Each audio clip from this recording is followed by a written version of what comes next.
Hello, this is Harry Walsh. In For my reflections, this is day two. For day two, we went to a special needs school. Uh, it was somewhere I cannot remember the name of the place, but it was quite nice because there was a special needs school that specialised in the arts. So or acting, music, I'm pretty sure dancing as well. I don't, but which I found which was kind of nice. So they knew what they were coming into, which, but anyway, the actual performance. So something I think the thing that annoyed me the most during the performance was the lack of space we had behind. Like, I said this for day one, but I think this was intensified more on day two because we had about half the space we had on day one behind the peach, but it which but the most stupid thing was that we had the space to have more space in we had the space to have more space backstage, but we had failed to place the flats properly, so there was a huge gap between the flats and the center of the stage, which meant anytime you cross the stage, you could be seen by the audience, which I thought was a very big blunder on our part. Like, that was just idiotic. We failed on that one. I guess it was we did that. I think that ended.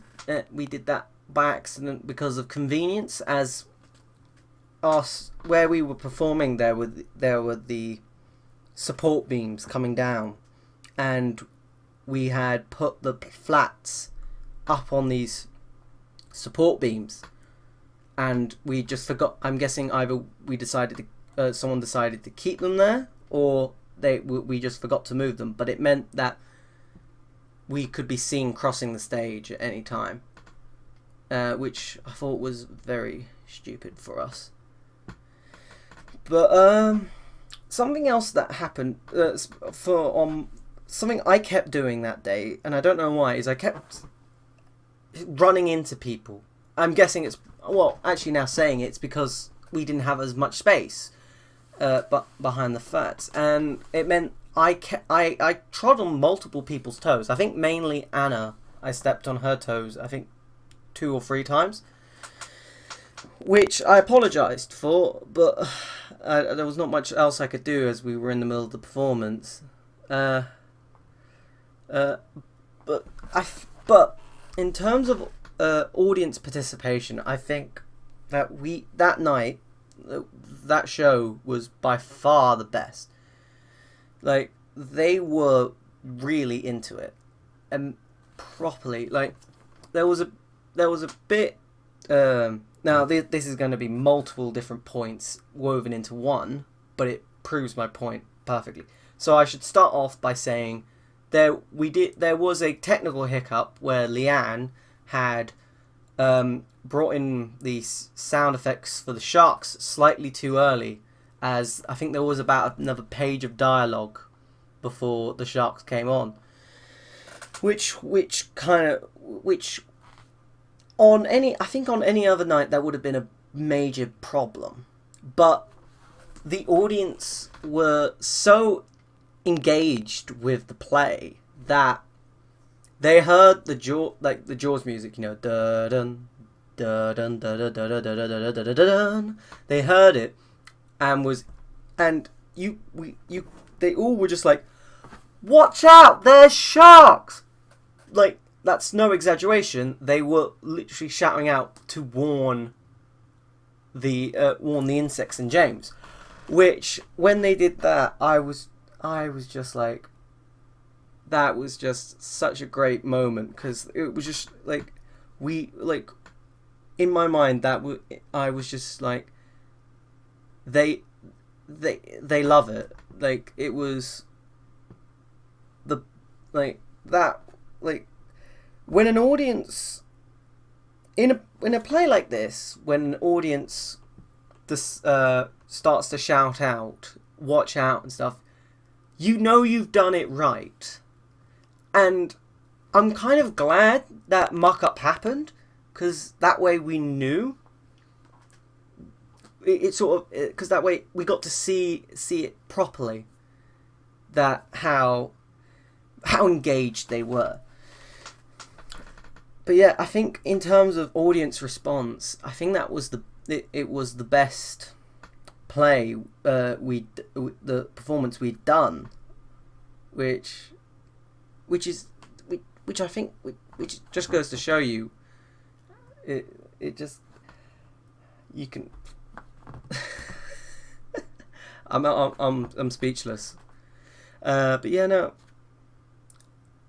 I think the entire class really enjoyed that night.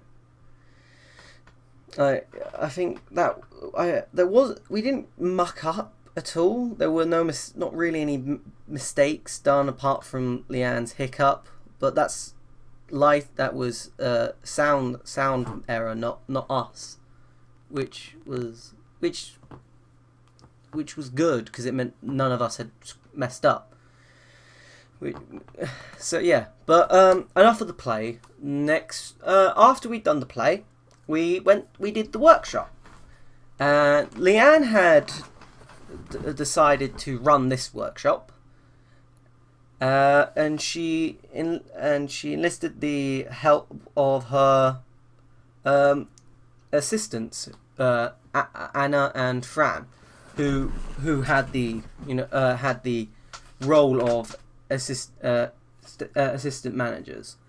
And so Leanne led the workshop, and Fran and Anne were her direct underlings for during it. And we did the obvious in a circle, everyone say your name. Then we did another game of Keepy Uppy Peach, and we one of the things we were doing was we were keeping score of who won who got the highest score, so who kept it up in the air the longest, kept the peach up in the air the longest. These students got 120 when we stopped. So yeah, they did kind of good. So thankfully we didn't do Stuck in the Mud, because I think day one sort of showed that was a bad decision. But what we did, but instead what we did was, because these were performing up, these were acting students, were a much older audience. Leanne split us off into two groups, headed by Anne and Fran, obviously. I was in Fran's group. I should also explain that it wasn't just Leanne, Anne and Fran doing the workshop. The entire class was there, but they were the heads, so to speak. Cerberus, if you will. They were the three heads of the dog. We were the body. Don't know why I decided to do that, but yeah. I decided to bring the puppet along. I wasn't too sure about wearing the puppet in the workshop this time. I decided to do it just in case. But as they were an older bunch, I wasn't sure if it was going to be something they'd be too interested in. Which that turned out to be good instinct, but I'm still glad I did it, because I know Leanne wanted me to use the puppet, because the group I was a part of, we were testing out, we were playing around with the shadow puppets. So it was so she wanted me to bring the captain on with me, so they had, so because he was a puppet as well, and we were messing around with the puppets. So Leanne had set them a task of having a bit of fun with the puppets, but also trying to come up with a story during the time. So we had 20 minutes to do this. So they took the shadow puppets and came up with a story of a rhino going around and eating everything, which turned out to be quite funny. I enjoyed it. That was our group. The other group were messing around with our Peach, which, if you didn't know, was a giant, which was a giant semicircle sliced into that we could take apart and rearrange on stage. But they were messing around with the Peach, doing moving it around and making different like making a little scene inside the Peach, which was kind of fun. After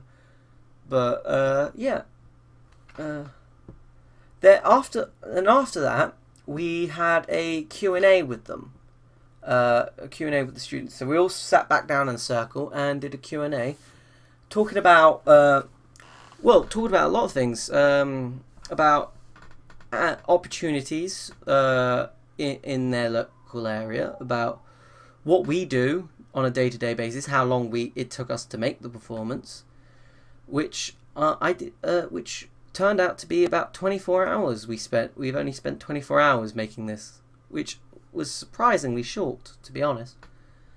But yeah, that's about it. I should also mention, I thought it was a good day.